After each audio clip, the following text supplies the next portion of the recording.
بسم اللہ الرحمن الرحیم۔ السلام علیکم۔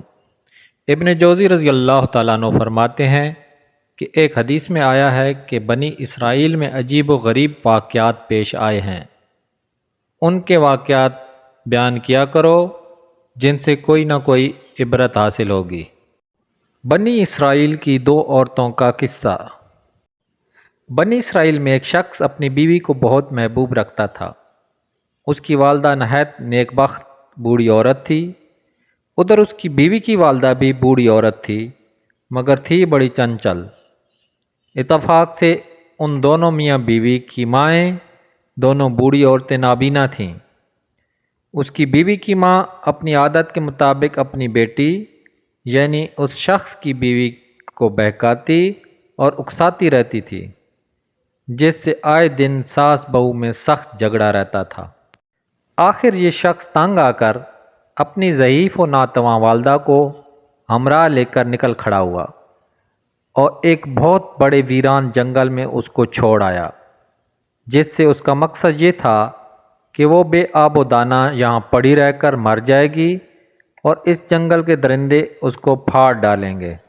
چنانچہ جب وہ شخص اپنی اس صابرہ اور ضعیف ماں کو اس قسم پرسی کی حالت میں چھوڑ کر چلا اور اس کو جنگل کے درندوں نے آ گھیرا، تو اللہ کی جانب سے ایک فرشتے نے اس کے پاس آ کر دریافت کیا، بڑی بی، یہ جو آوازیں آ رہی ہیں کیسی ہیں؟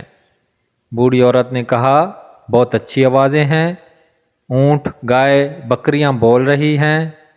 یہ سن کر فرشتے نے کہا، بہتر ہے، انشاءاللہ ایسا ہی ہوگا۔ یہ کہہ کر وہ فرشتہ تو چلا گیا۔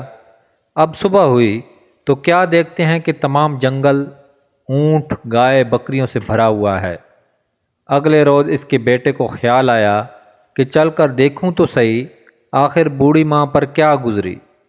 غرض جب بیٹے نے جا کر دیکھا تو ماں کے قریب تمام جنگل اونٹ، گائے اور بکریوں سے بھرا ہوا ہے، جس کو دیکھ کر اس نے حیران ہو کر اپنی والدہ سے معلوم کیا کہ اماں، میں یہ کیا دیکھ رہا ہوں، بتاؤ تو ماجرا کیا ہوا؟ ماں نے کہا، بیٹے تو نے میری نافرمانی کی اور اپنی بیوی کی اطاعت کی، اللہ نے مجھے میرے صبر کا پھل دیا ہے۔ اپنی والدہ کی یہ گفتگو سن کر وہ شخص بہت نادم و شرمندہ ہوا اور اپنی والدہ کو اس عطائے خداوندی کے ساتھ گھر لے آیا۔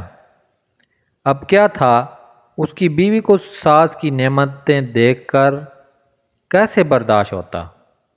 اپنے شوہر سے ضد کرنے لگی کہ میں اس وقت تک ہرگز تجھ سے خوش نہ ہوں گی جب تک تو میری بوڑھی نابینا ماں کو بھی اس جنگل میں نہ چھوڑ آئے جہاں اپنی ماں کو چھوڑ کر آیا تھا۔ مجبوراً وہ شخص اپنی بیوی کی ماں کو بھی وہیں لے جا کر اسی جنگل میں چھوڑ آیا۔ اب جب شام ہوئی اور اس بڑھیا کو درندوں نے آ کر گھیر لیا، تو پھر خدا کے حکم سے اسی فرشتے نے آ کر اس بوڑھی عورت سے معلوم کیا کہ یہ کیسی آوازیں ہیں جو تو سن رہی ہے۔ بڑھیا نابینا تو تھی ہی، کہنے لگی، یہ تو درندوں کی آوازیں ہیں جو مجھے پھاڑنے کے لیے آئے ہیں۔ یہ سن کر فرشتے نے کہا، انشاءاللہ ایسا ہی ہوگا۔ یہ کہہ کر فرشتہ تو چلا گیا اور درندوں نے چیر پھاڑ کر بڑھیا کی تکہ بوٹی کر دی۔ جب صبح ہوئی تو اس شخص کی بیوی نے پھر اپنے شوہر پر تقاضا شروع کیا کہ جا کر دیکھ تو میری ماں پر کیا گزری اور اس نے کیا کچھ جمع کیا، کیونکہ اس عورت کا خیال تھا کہ شوہر کی ماں کی طرح میری ماں نے بھی اسی طرح مویشی جمع کر رکھے ہوں گے۔